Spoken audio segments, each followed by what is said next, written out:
The text from my mother-in-law on my wedding morning changed everything. My hands trembled as I stared at my phone. The message from Margaret burning into my vision. I need to be honest with you before you make this mistake. James has been seeing his ex-girlfriend behind your back for months. I have proof. He doesn't love you enough to be faithful now. Marriage won't change that. 3 hours before I was supposed to walk down the aisle. My wedding dress hung by the window, catching the morning light. The makeup artist would arrive any minute. Downstairs, my parents were having breakfast with relatives who had flown in from across the country. And now this. My future mother-in-law had just accused her own son, my fiancé of 4 years, of cheating on me. The man I thought I knew everything about.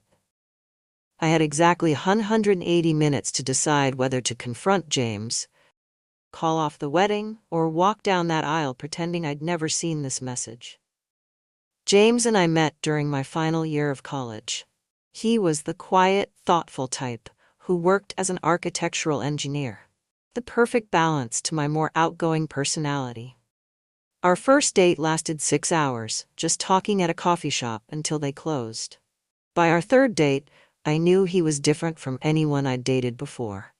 After 2 years together, he proposed during a weekend trip to the mountains. I said yes without hesitation. James was steady, reliable, and kind, everything I wanted in a partner. He'd never given me a single reason to doubt his faithfulness. I first met his mother Margaret at a dinner the week after our engagement. She arrived wearing an expensive designer dress, jewelry that caught every light in the restaurant, and a smile that didn't quite reach her eyes. "So you're the one who finally caught my James," she said, kissing my cheek with cool lips. "He's always been so particular about his girlfriends." James was her only child, and after his father died when he was 15, they'd grown extremely close. Too close, according to my sister, who whispered, "Mama's boy alert," after that first dinner. I dismissed her concerns. Of course they were close, they'd only had each other for years. The warning signs started during wedding planning. Margaret insisted on attending every vendor meeting, questioning my choices with comments like, "James has always preferred traditional styles," or, "Are you sure that's the right decision?" When I chose a venue without consulting her, she didn't speak to James for a week. James always smoothed things over. "Mom's just excited," he'd say. "She never got to plan the big wedding she wanted with Dad." Or, "She's afraid of losing me, that's all." I compromised more than I should have. Changed the flowers, adjusted the menu, invited her friends I'd never met. All to keep the peace and make James happy. The tension grew as the wedding approached, but I convinced myself everything would improve once we were actually married. How wrong I was. If you've ever had a relationship blindsided by shocking information, you know that pit in your stomach feeling. Subscribe to Reddit Family Sagas for more stories about life-changing moments that force impossible choices. What would you do if your future mother-in-law dropped this bomb on your wedding day? Stay with me to see how I navigated this nightmare situation when family loyalty and love collided in the worst possible way. 3 months before the wedding, Margaret accidentally scheduled James for a family reunion the same weekend as our cake tasting. He missed it, apologizing profusely, while I sat alone sampling flavors for our guests. Then came the rehearsal dinner disaster. Margaret announced she'd taken the liberty of changing our honeymoon reservations because James always gets terrible sunburns in tropical climates. She'd canceled our Bali trip and rebooked us at a resort just 30 minutes from her house. James looked torn, but didn't contradict her. I spent that night crying in our bathroom while he slept. The final straw came during our last venue walkthrough. Margaret cornered me alone and said, "James tells me everything, you know? Even your little bedroom issues." I was mortified. We had no issues, but I'd once confided in James about feeling insecure. He'd betrayed that confidence to his mother, who now weaponized it against me. Each time, James straddled the fence, comforting me privately while never directly confronting his mother. "That's just how she is," became his mantra. As wedding preparations intensified, so did Margaret's interference and my growing resentment. The morning of my wedding dawned perfect. Sunshine streaming through gauzy hotel curtains, champagne chilling for mimosas with my bridesmaids. My dress hung by the window, cathedral veil carefully steamed. Everything I'd dreamed of. Then my phone chimed with Margaret's message. "I need to be honest with you before you make this mistake. James has been seeing his ex-girlfriend behind your back for months. I have proof. He doesn't love you enough to be faithful now. Marriage won't change that." My stomach lurched. The room spun. I read it again, then a third time, my fingers gone numb. James cheating? With Elise, his college girlfriend? It seemed impossible. Yet Margaret claimed to have proof. I rushed to the bathroom and vomited, my body rejecting this information before my mind could process it. When I looked in the mirror, my face was ghostly pale, eyes wild with shock and confusion. Has someone ever dropped a bombshell that made you question everything you thought you knew? Hit that subscribe button if you faced a devastating revelation at the worst possible moment. What would you do in my shoes? Confront your fiancé immediately? Call the wedding off without explanation? Or investigate before making any decisions? The next few hours would test everything I believed about love, trust, and family manipulation. And what I discovered next changed everything. Sitting on the bathroom floor, fragments of the past year suddenly rearranged themselves in my mind like puzzle pieces, finding their true places. The way Margaret always mentioned Elise, she's doing so well at her father's law firm. Or, I ran into Elise's mother at the club, she asked about James. The accidental lunch, where Margaret had invited both James and Elise without telling either of them I wouldn't be there. How defensive James got whenever I mentioned these incidents. Then there were the unexplained late nights at work. The text messages he'd quickly hide when I entered the room. The new password on his phone that appeared 3 months ago. His sudden insistence that I not pick him up from certain client meetings. But something else nagged at me too. Margaret's timing was too perfect, too calculated. Why wait until my wedding day? Why not tell me months ago if she truly had proof? I remembered Margaret's comment at our engagement party. James always comes back to what's familiar in the end. At the time, I thought she meant his hometown. Now I wondered if she meant something else entirely. My hands stopped shaking as clarity washed over me. This wasn't just about whether James was cheating. This was about Margaret's systematic campaign to sabotage our relationship from the beginning. Whether her accusation was true or not, she had orchestrated this moment for maximum damage. I stood up, suddenly certain of one thing. I deserved the truth, not manipulation. A knock at the door jolted me back to reality. "Hey bride-to-be, I've got mimosas," my best friend Zoe's voice called out.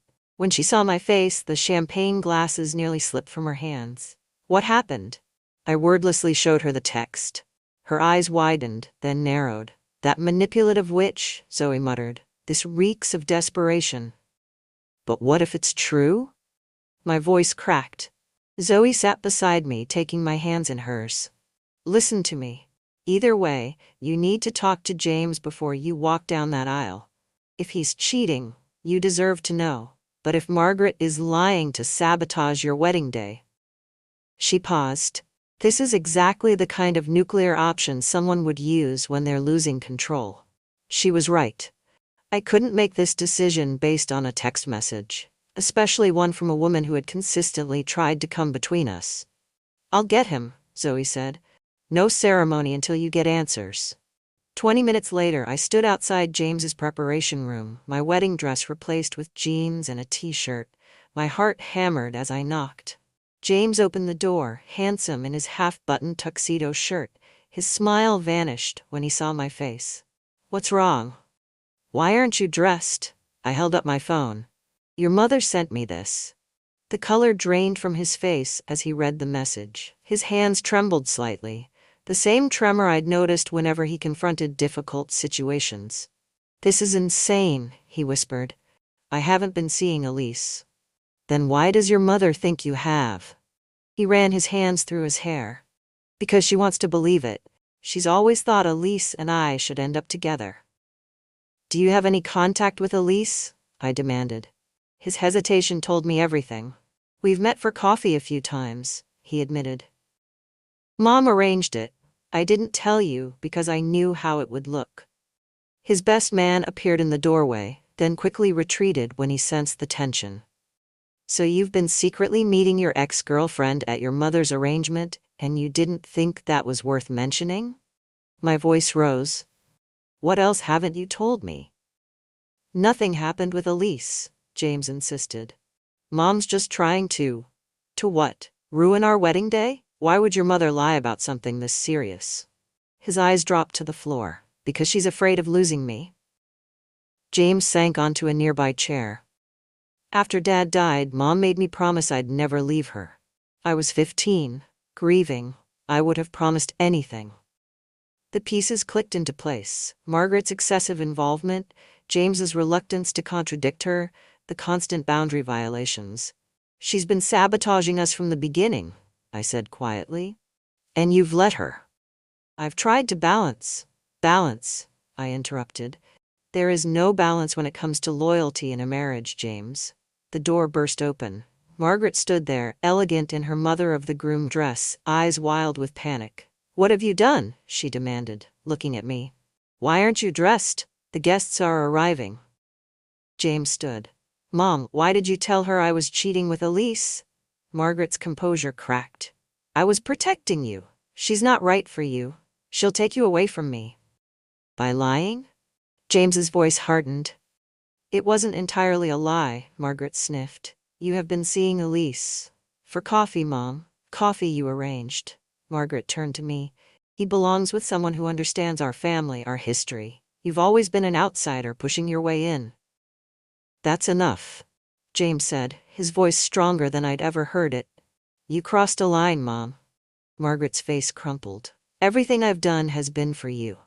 No, James replied. It's been for you.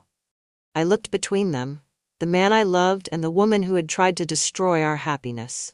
The choice was clear. Here's what happens next, I said, my voice steady. James, I love you, but I won't marry a man who can't set boundaries with his mother. If we're going to salvage this wedding, I need two things. I turned to Margaret. First, you will publicly apologize for lying about James's fidelity. Second, you will respect our marriage or you won't be part of our lives. Margaret gasped. You can't keep my son from me.